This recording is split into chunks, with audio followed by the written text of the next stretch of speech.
নমস্কার বন্ধুরা, রিনাস কিচেনে আপনাদের সবাইকে ওয়েলকাম। ফ্রুট কেক খেতে তো আমরা সবাই ভালোবাসি, আর ফ্রুট কেকের একটি অন্যতম উপকরণ হলো এই টুটি ফ্রুটি। এই টুটি ফ্রুটি বাজারে কিনতে গেলে আমাদের অনেকটা চড়া দামেই কিনতে হয়। তো আজকে এই রেসিপি আপনাদের সাথে আমি শেয়ার করব যে খুব কম খরচে এবং এত সহজে কিভাবে টুটি ফ্রুটি বাড়িতেই বানিয়ে নেওয়া যায়। এখানে আমি তরমুজের বডির অংশটা নিয়েছি এবং তরমুজের যে লাল পাটটা সেটা কেটে নিয়েছি এবং ওপর দিক দিয়ে ছালটা ছাড়িয়ে নিয়েছি। একদম ছোট ছোট করে চৌকো সাইজে কেটে নেব।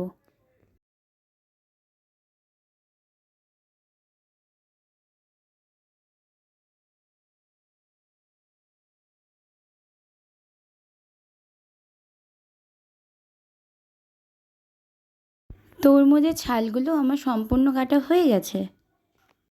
এইবার গ্যাস হাই ফ্লেমে রেখে কড়াই বসিয়ে দেব। কড়াই বসিয়ে সামান্য পরিমাণে জল দিয়ে দেব। জল দিয়ে যতক্ষণ গরম হচ্ছে তার মধ্যে তরমুজের ছালগুলো ছেড়ে দিচ্ছি।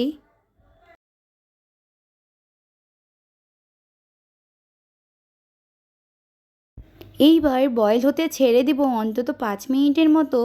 5 মিনিট পর ঢাকনা খুলে দিয়েছি। দেখুন তরমুজের ছালগুলো একদম ট্রান্সপারেন্ট হয়ে গেছে। এবার একটু নাড়াচাড়া করে নিয়ে আমি নামিয়ে নেব। নামিয়ে নিয়ে অবশ্যই ভালো মতো জল কিন্তু ঝারিয়ে নিতে হবে, যেন একদমই জল না থাকে।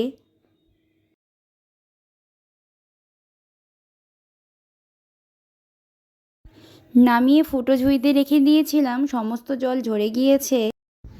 এইবার গ্যাস মিডিয়াম ফ্লেমে রেখে বড় সাইজের একটা কাপ নিয়ে নিয়েছি। 2 কাপ জল দিয়ে দিলাম, আর এবার 2 কাপ চিনি দিয়ে দিচ্ছি। একটা মিষ্টি সিরাপ বানিয়ে নেব, ভালো করে ঘেটে নেব।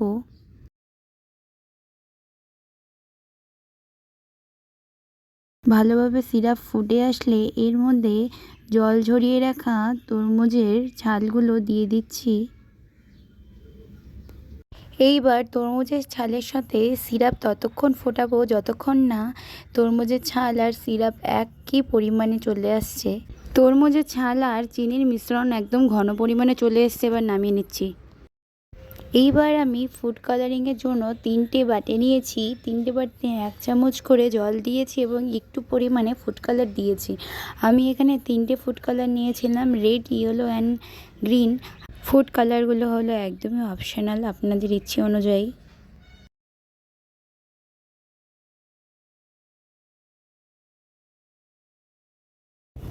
আমার 3টে কালার মিক্স করা হয়ে গেছে।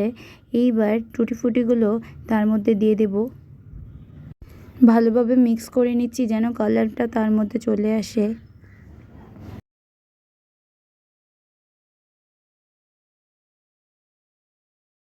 সম্পূর্ণ কালার আমার ভালোভাবে মিক্স করা হয়ে গেছে।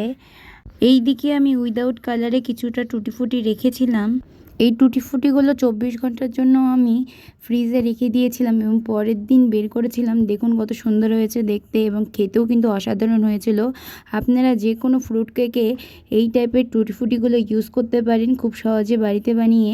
আমার ভিডিওগুলো ভালো লেগে থাকলে অবশ্যই লাইক, কমেন্ট, শেয়ার এবং সাবস্ক্রাইব করে পাশে থাকবেন।